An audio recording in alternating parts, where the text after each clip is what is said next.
가정 되시기를 축복합니다. 우리 하나님의 말씀을 함께 찾을 때 시편 139편 1절로 10절까지의 말씀을 교독하겠습니다. 139편 구약 903쪽 1절로 10절을 교독할 때 제가 먼저 1절 보겠습니다. 여호와여, 주께서 나를 살펴보셨으므로 나를 아시나이다.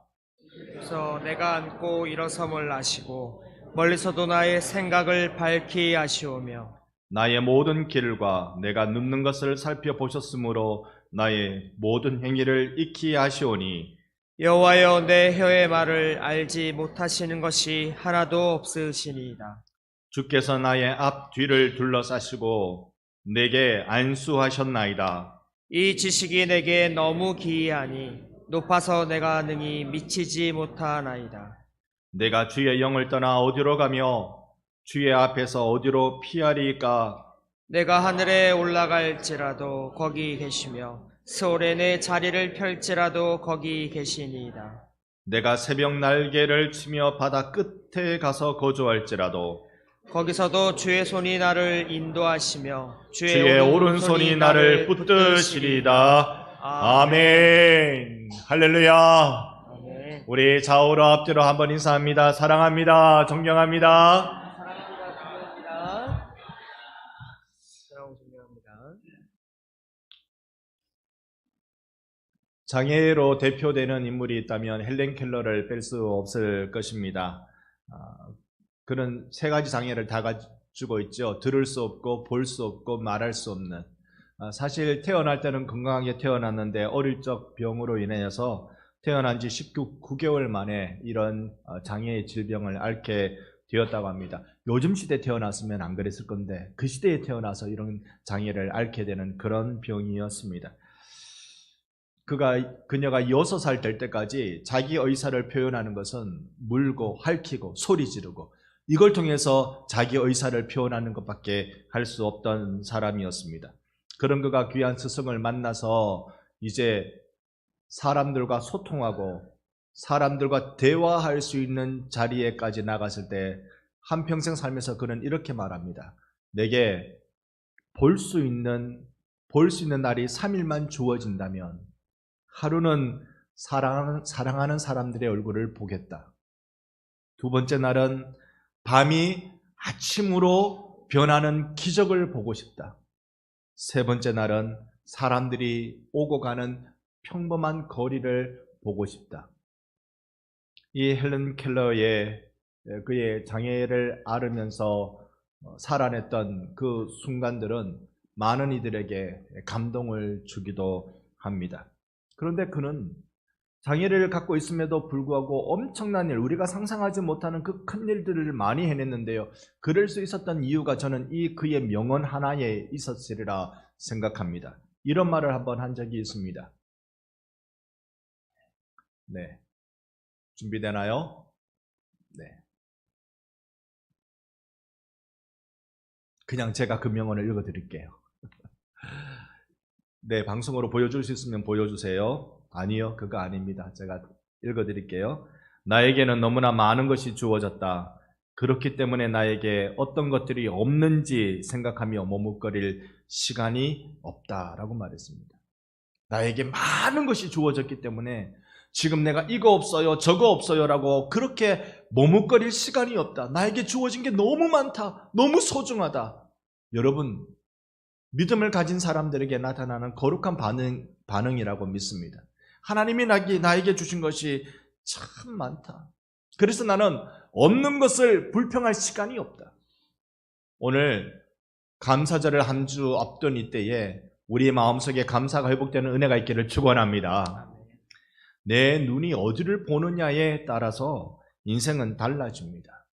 내 눈이 하나님께 초점이 맞춰지면 그 사람은 반드시 신앙에서 승리하게 되는 사람입니다. 오늘 우리들의 삶에 여러 가지 장애 또 장애물이 찾아올 것입니다. 때로는 아픈 상처를 가지고 이 시간에 예배의 자리에 있는 분들도 있습니다. 여전히 헬렌 켈러는 이런 말 했습니다. 행복의 한쪽 문이 닫히면 다른 쪽 문이 열린다. 그러나 흔히 우리는 닫힌 문을 오랫동안 보기 때문에 우리를 위해 열려있는 문은 보지 못한다. 원망하고 싶은 것들, 끊어진 것들, 아픈 것들을 오래 우리가 보기 때문에 이런 축복이 나에게 와야 되는데 왜 오다가 끊겨요? 이 복이 왜 나에게 멈춰요? 라고 그 일을 우리가 너무 오랫동안 바라보기 때문에 새롭게 열려진 축복의 문을 보는 눈이 우리에게 없기 시작한 것입니다. 하늘로부터 내려오는 다른 문을 보는 지혜가 오늘 우리 예배자들 가운데 필요하게 된 것입니다. 감사는 이 문을 열게 해주는 것입니다. 감사의 힘이라는 책을 한번 본 적이 있는데요. 여기에 성공하는 사람들의 공통된 특징이 무엇인가를 연구하는 소위 인생 성공 서적입니다. 어떻게 하면 인생을 성공할까? 그래서 이 저자는 이 땅에서 성공한 사람들을 쭉 조사해 봤는데 그들에게 있는 공통적 특징이 감사하는 거더라. 그거였습니다. 늘 그들에게는 감사라는 말들이 있더라. 감사는 슬픈 과거를 좋은 과거, 운이 좋은 과거로 바꾼다라고 말하는데요. 이렇게 써 있습니다. 감사의 힘이라는 책에 보니까 감사합니다라는 말에는 몸과 마음에 쌓여있던 부정적인 에너지를 긍정적인 에너지로 바꾸는 엄청난 힘이 있다. 부정적인 에너지가 중화되고 우주 파이프가 깨끗해져서 긍정적인 에너지가 채워지기 시작해야 비로소 우주와 연결되어 있다는 감각을 느낄 수 있다. 이건 전혀 신앙적인 책이 아닙니다. 성공서적이에요. 성공서적인데 내가 우주와 연결된 것을 그걸 느끼기 위해서는 감사를 많이 함을 통해서 내 속에 긍정 에너지가 가득 채워질 때 그게 된다는 거예요. 여러분 이거 마치 우리 이야기 같지 않습니까? 우리가 감사하는 마음을 많이, 감사 고백을 많이 할 때 내 속에서 부정적인 것, 불신앙적인 것들이 싹 사라지고 긍정적인 것, 믿음의 에너지가 가득 채워져서 하나님과 나와 맞닿아 있다. 여러분 이 책은 기독교 책이 아닙니다. 그저 성공을 위한 책입니다. 그럼에도 불구하고 확실하게 알고 있는 것, 그것은 감사해야 성공하는 인생이 된다라는 것입니다. 오늘 우리 성도가 세상에서 승리하는 비결, 그것은 감사인 줄로 믿습니다. 오늘 하나님의 행하심에, 하나님이 나에게 행하심에 감사할 줄 아는 성도가 되시기를 예수님 이름으로 축원합니다. 아멘. 아멘. 감사는 특별한 효능이 있어요. 골로새서 말씀해 보면 기도를 깨어있게 만드는 것이 감사라고 알려줍니다. 기도하다가 잠 오시는 분 많으시죠? 그래서 제가 여담이고 약간의 농입니다. 그렇게 이해해 주셔야 돼요. 지금 드리는 말씀은 그렇게 이해해 주셔야 돼요. 설교를 할 때 잠이 올 수도 있어요. 피곤할 수도 있어요. 그런데 한 가지 감사한 게 뭔지 아세요? 장로님의 기도가 길면 설교 시간에 조는 사람이 별로 없어요. 이해하시는지 모르시는지. 장로님의 기도가 저 창세기부터 요한계시록까지 한번 쑥 지나가면 그 다음 제 설교는 아주 편안해질 수도 있습니다. 농입니다. 여러분, 기도할 때 왜 내가 자꾸 안 깨어 있느냐? 기도가 왜 중언부언이냐? 기도에 왜 내가 집중력이 떨어지느냐? 성경은 우리에게 알려주기를요. 감사가 필요하다고 알려줘요. 감사하면 내 기도가 깨어있게 되는 것입니다. 감사가 나를 일깨워 주는 것입니다. 감사로 기도하면 하나님이 그때서야 보이기 시작합니다. 그래서 헬런 켈러가 말하기를 나는 나의 역경에 대해서 하나님께 감사한다.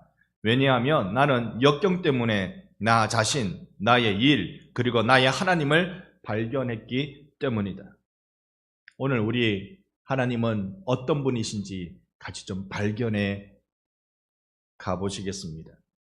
두 가지 맥락으로 우리가 한번 하나님은 나에게 어떤 분이신지 감사할 마음으로 하나님을 발견해 갈 텐데요.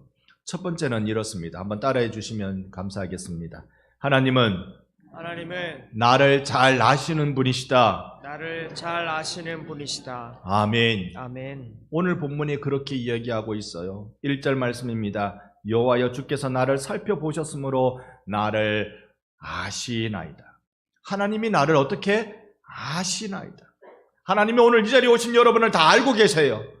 하나님은요, 전지전능하신 하나님은 그냥 뭉뚱그리 여러분을 아시는 것이 아니라 한 분 한 분을 여러분은 다 알고 계세요. 마치 한 사람 나만 대하듯이 하나님은 여러분을 알고 계신 것입니다. 여기에 나를 살펴보셨으므로 하는 이 살펴보다라는 말은요, 탄광에서 채광 작업하는 그 모습을 이야기하는 겁니다.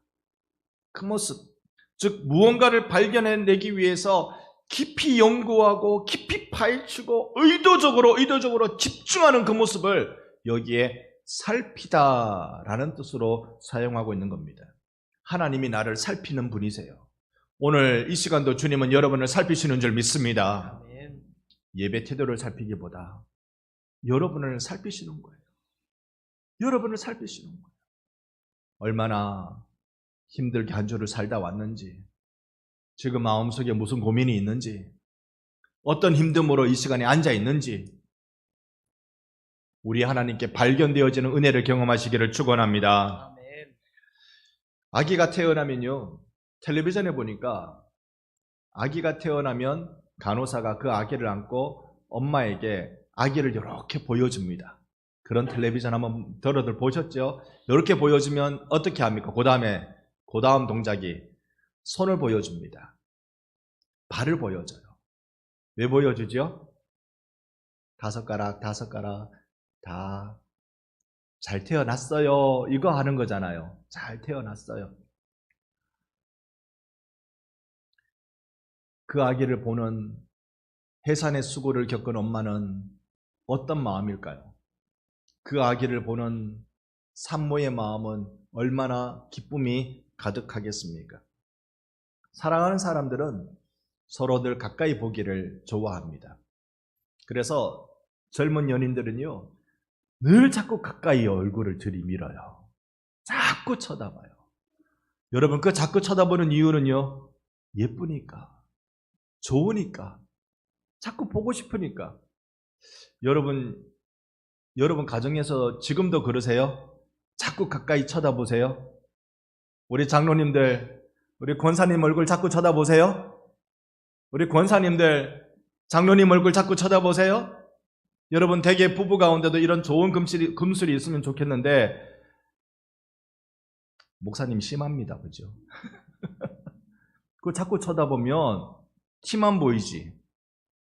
이상하게 예쁜 꽃 아니라 이상하게 꽃 핀 것만 보이지. 그거 뭘 보겠다고 자꾸 본단 말입니까? 가까이 가서 얘기하면 입냄새만 나지. 그런데요, 진짜 사랑하면 흠도 티도 예쁘게 보여요. 이건 성숙한 사랑입니다. 이 사랑의 단계까지 우리가 나가기를 원하는데, 진짜 사랑하면 나랑 같이 산다고 생긴 그 흠, 티, 주름, 그게 예쁘게 보여요. 여러분 눈에 또다시 한번 콩깍지가 끼는 은혜가 있기를 바랍니다. 아멘 소리가 적다는 것은 우리 이 중년의 위기가 온다는 뜻일지도 모릅니다. 네. 2절이 뭐라고 말씀합니까? 주께서 내가 앉고 일어섬을 아시고 멀리서도 나의 생각을 밝게 아십니다라고 말씀하고 있어요. 내가 앉고 일어서는 것, 야, 너 앉았구나? 너 일어서는구나? 너 피곤해서 지금 힘들고 있구나? 너 다시 시작해 보려고 일어서고 있는 거구나? 너 지금 밥 먹고 있구나? 그리고 너 일어서서 일하러 가야 되는구나? 나의 앉고 일어서심을 아시는 하나님입니다. 그런데 우리 2절 끝자락에 보니까 멀리서도 나의 생각을 안다 그랬어요. 전지전능하신 하나님이 내 생각을 다 아시죠. 근데 멀리서도 안다. 이 표현은 어떤 의미일까요? 저는 이것이 이런 문학적 의미인 것 같아요. 하나님은 나와 가까이 계시잖아요. 왜 나와 멀리 계세요? 나와 가까이 계세요. 언제나. 내가 어디를 가도 거기에 계시는 분이니까 늘 나와 가까이 계시는데, 시인이 멀리서도 나를 보신다라고 말할 때는 내가 하나님과 멀어졌다는 뜻이겠죠. 하나님, 저는 실망했어요. 하나님 안녕히 계세요. 하고 가버리는, 멀리 떨어져 있는 그 상황, 그때도 하나님은 내 생각을 다 알고 계시는 겁니다. 하나님은 내가 얼마나 일이 없어서 한가한지, 얼마나 바빠서 눈코 뜰 새가 없는지, 내가 멀리서 하나님을 인식하고 있을 그때 하나님은 내 생각을 다 알아보고 계십니다. 그리고는 말씀하세요.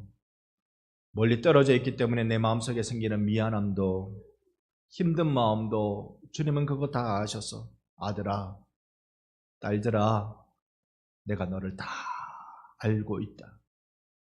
심지어 나에게 실망한 것까지 알고 있다.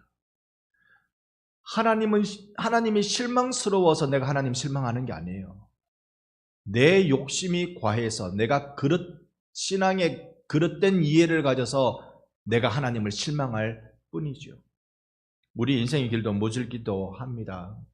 우리가 살아보니까요, 뭘 해도 안 되는 거 많이 경험되더라고요. 뭘 해도 안 되는 거, 이거 경험되지요. 그리고 내가 남들과 비교하지 않으려고 노력하는데 내가 뭔가 잘 안 되다 보니까 자꾸 남하고 비교가 저절로 돼요. 이런 모습들, 다시 우리에게는 성공학 책처럼 긍정의 에너지가 필요하겠습니다. 이건 주님과 내가 연결될 때 생기는 거룩한 은혜인 것이죠. 하나님은 내가 자주 넘어지는 것 알고 계십니다. 오히려 내 모습이 하도 반복적이어서 때로는 나는 죽겠다고 하나님 앞에 힘들어서 기도하는데 하나님은 때로는 이걸 보고 웃으시는 건 아닐까? 계속 이게 반복적이니까 그런 거 아닐까 생각이 들 때도 있습니다. 3절은 이렇게 말합니다. 나의 모든 길과 내가 눕는 것을 살펴보셨으므로 나의 모든 행위를 아신다. 내 방식을 다 아시는 거예요. 익히 아시는 거예요. 누가 그럽니다. 누가 그러던데요. 자기 성격 테스트 하는데 나는 발등에 불이 떨어져야 움직이는 사람이야. 여러분 중에도 계십니까? 저는 좀 이과에 속합니다. 발등에 불이 떨어져야 움직이는 사람이야 라고 밑에는 그래도 뼈는 녹지 않았더라고 이렇게 써놨던데, 우리 성공하지 못할 방식으로 살아가는 우리의 모습을 다 알고 계십니다. 우리의 심지어 눕고 일어나는 모습도 익히 알고 계십니다. 아마 이러실 거예요. 야 이놈아, 너 그럴 줄 알았다. 너 그렇게 해가지고 인생 성공하겠냐? 근데 하나님께는 우리의 성공이 관심이 아닌 것 같아요. 너 그렇게 살아서 인생 승리하겠냐? 라고 말씀하시겠죠. 심지어요 4절입니다. 같이 한번 4절 말씀 읽어봅니다. 여호와여, 내 혀의 말을 알지 못하시는 것이 하나도 없으시니이다. 아멘. 심지어 하나님이 내 혀의 말도 다 아세요. 혀의 말이야. 아는 거죠. 이게 원어로 보면 물론 무슨 말 하기도 전에 하나님이 알아채신다 이런 뜻이에요. 그런데 무슨 말을 막 하려고 할 때 내가 그거 다 알고 있어. 이렇게 말하는 건 엄마의 특기입니다. 엄마의 특기예요. 우리 오늘 뒤에 우리 박영강 장매의 딸이 함께 예배하고 있는데요. 지금 뒤에 서 있어요. 살짝 보셔도 돼요. 그런데 아기가 뭐라고 한번 하는 순간 엄마는 그게 왠지 알아요. 왜 그런 소리를 내는지 알아요. 이게 아빠는 몰라요. 엄마는 알아요. 10달 동안 뱃속에서 함께 심장 뜀을 들으면서 함께 호흡하면서 살았던 엄마는 그걸 알아요. 하는 순간. 저희 집 아이들 이야기를 잠깐 하면 간혹 이런 일이 있습니다. 첫째가 엄마! 라고 말할 때 그 다음 나오는 말이 뭐냐면 내 무선 이어폰 못 봤어요 라는 말이에요. 근데 엄마 하면 제 아내가 대부분 그거 거기 있잖아 라고 바로 얘기해요. 뭘 엄마라고 불렀는데 그 이유를 뒤에 설명이 나오는데 설명 나오기도 전에 거기 있잖아 라고 얘기해요. 대부분 맞춰요. 둘째는 지갑을 좀 어디 있는지 모르는 것 같아요. 엄마 그러면 그건 저기 있잖아. 셋째는요, 둘 다를 잘 놔두고 다닙니다. 이건 입에서 이렇게 하는데 하나님이 알아주시는 거예요. 때로는 이런 모습은요, 말이 내 혀에 있을 때 제대로 말이 이렇게 나오지도 않는 그 상태에서 하나님은 알아주시는 거죠. 우리 입이 우물쭈물할 때가 있습니다. 참 무슨 말은 하고 싶은데 하기는 힘들고, 참 뭐라고 내가 내뱉고 싶은데 뱉을 용기는 없고, 그래서 입에서 오물오물거리고 계실 때 하나님은 안다 모르신다? 아신다. 하나님은 아신다. 쑥스럽고 죄송스럽기도 한 그 상황 속에서도 내 입에 이러는 것도 하나님이 다 알고 계신다. 하나님이 내가 무슨 말 하려는지 그걸 알고 계시는 거죠. 뭉어라 중얼거려도 하나님은 못 알아들으시는 것이 없으신 것입니다. 그 상황에 잘 알고 계십니다. 때로는 말도 못할 지경에 이런 일이 있을 수도 있습니다. 말도 못할 지경. 가슴 치며 그저 하나님이라고 말할 수밖에 없는 그 상황 속에서도 하나님은 그 내용이 뭔지 다 알고 계세요. 기도가 잘 안 될 때 있죠. 이런 심보는 생기면 안 되는데 혹 아주 그냥 세상 망해버려라, 그렇게 생각이 들 때도 있죠. 그런데 그때도 하나님은 나를 아빠처럼 엄마처럼 다 알아주시는 분이신 줄 믿습니다. 하루는 수목원을 돌고 있는데요, 한 4-5살 된 아이가, 여자아이가 계속 우는 거예요. 엄마 하면서 울고 있어요. 그런데 엄마가 어딨냐 보니까 이렇게 커브길을 돌아서, 저는 이 모퉁이에 있었으니까 커브길을 돌아서 이 아이의 동생 손잡고 거기 있는 거예요. 얘가 엄마 하면서 쫓아가면서 이 커브길을 딱 도는 순간 엄마가 눈에 딱 보이잖아요. 그 다음에는 더 크게 소리 지르면서 막 손 벌리고 뛰어가고 있었습니다. 이 아이가 왜 울었을까? 그건 모릅니다.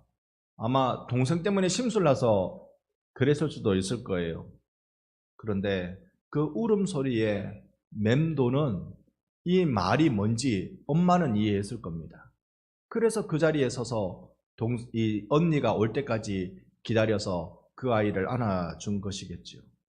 하나님이 어찌 여러분의 마음을 모르시겠습니까? 말로 다 표현하지 못하고 그저 꺽꺽거리기만 해도 하나님은 단 한마디도 못 알아들으시는 것이 없으신 것입니다. 그분이 우리에게 오셔서 하시는 일이 뭔지 아세요? 내가 다 말로 할 수 없을 것 같은 기가 막힌 상황 속에서도 내게 오셔서 하시는 일이 5절 말씀입니다. 같이 한번 읽어봅니다. 주께서 나의 앞뒤를 둘러싸시고 내게 안수하셨나이다. 아멘. 이거 우리로 치면 있는 거 아닐까요? 아이고 이놈의 새끼, 내 새끼. 어이구 내 새끼. 안수하셨다. 세번역 성경으로 읽으면 이게 우리에게 좀 더 따뜻하게 들리는데요. 같이 또 읽어봅니다.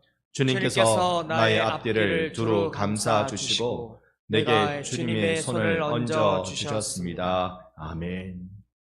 두루 감싸 주시는 주님의 손길을 여러분은 느끼는 예배가 되기를 소망합니다. 당신의 두 팔로 너른 가슴으로 나를 탁 앉아주시고 내게 손을 얹어 주시는 것 말입니다. 토닥토닥. 오늘 위로가 필요한 분들은 이 주일 예배가 여러분에게 위로가 될 것입니다.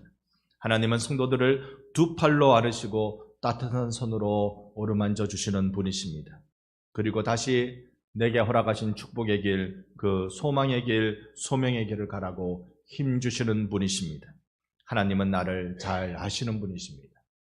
하나님은 누구신가? 두 번째입니다. 한번 또 따라해 주시면 감사하겠습니다. 하나님은 나를 붙들어 주시는 분이시다. 나를 붙들어 주시는 분이시다. 아멘. 아멘. 7절로 8절을 교독할 때 내가 주의 영을 떠나 어디로 가며 주의 앞에서 어디로 피하리이까? 내가 하늘에 올라갈지라도 거기 계시며 스올에 내 자리를 펼지라도 거기 계시니이다. 아멘. 나는 낙심해서 나 주님 떠납니다. 안녕히 계세요. 라고 그렇게 가는데 이 시인도 그런 경험이 제법 있었던 모양이지요. 그런데 안녕히 계세요 하고 가도 어디를 가도 하나님이 계시더라라는 겁니다. 심지어 하늘 끝, 땅 끝까지 가도 하나님은 거기 계시더라라고 노래하죠. 9절입니다. 내가 새벽 날개를 치며 바다 끝에 가서 거주할지라도. 자, 한번 보면 이렇습니다. 새벽이면 동이 틀 때잖아요. 저 동쪽에 해가 탁 떠오를 때. 그런데 새벽 날개를 치면 어디까지 가요? 바다 끝에 가요.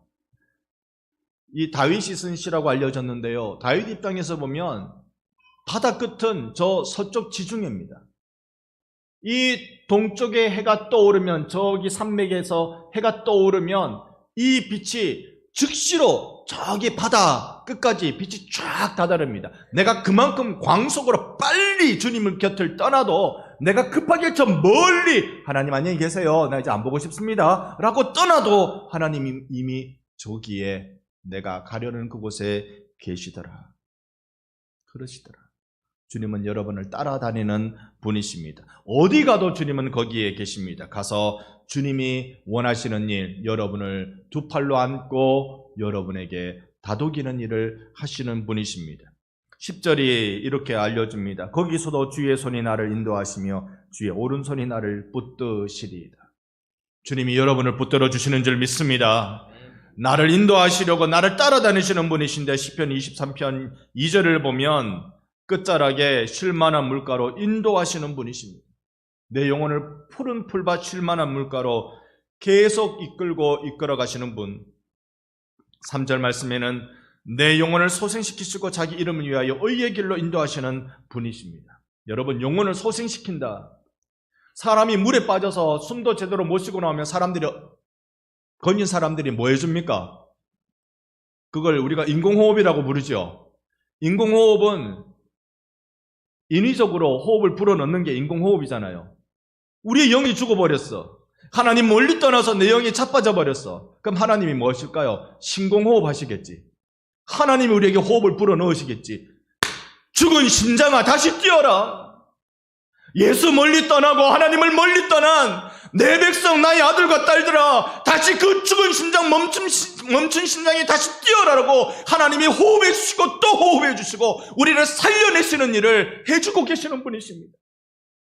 바로 내가 하나님 떠나면 살 줄 알고, 하나님 떠나면 속이 시원할 줄 알고 그렇게 떠났는데 죽어버린 내 심령, 거기에 하나님은 나에게 호흡을 불어넣어주고 계시는 것입니다. 그래서 다윗은 23편의 6절에 이렇게 말해요. 같이 읽어봅니다.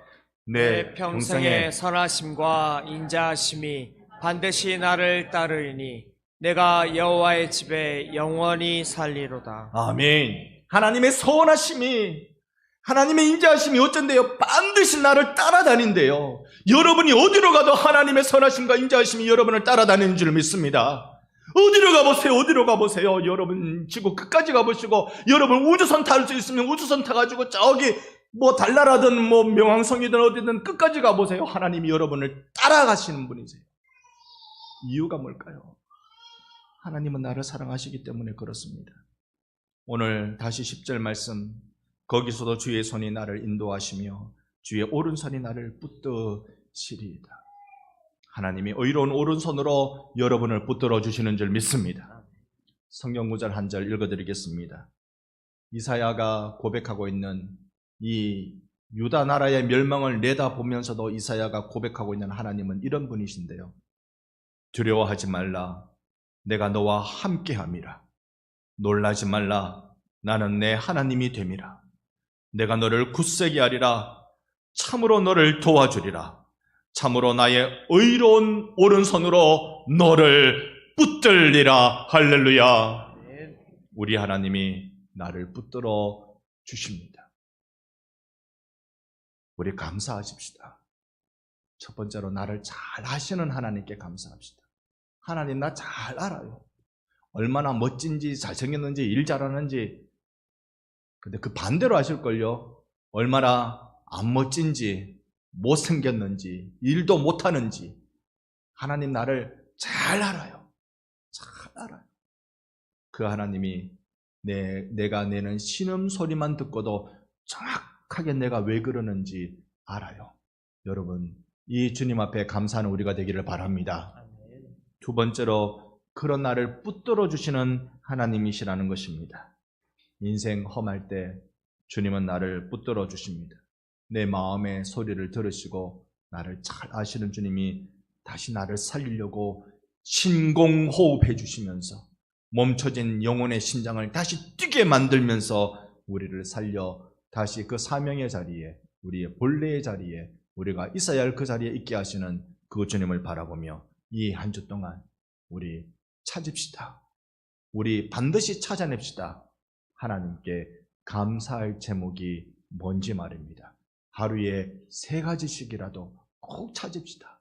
감사할 조건이 아니라 정말 내가 본질적으로 감사할 일이 무엇인지 찾읍시다. 주님 앞에 그 감사를 회복하며 한 주 동안 감사 노래할 수 있는 우리 반성교회 모든 성도들 되시기를 예수님 이름으로 축원합니다. 아멘.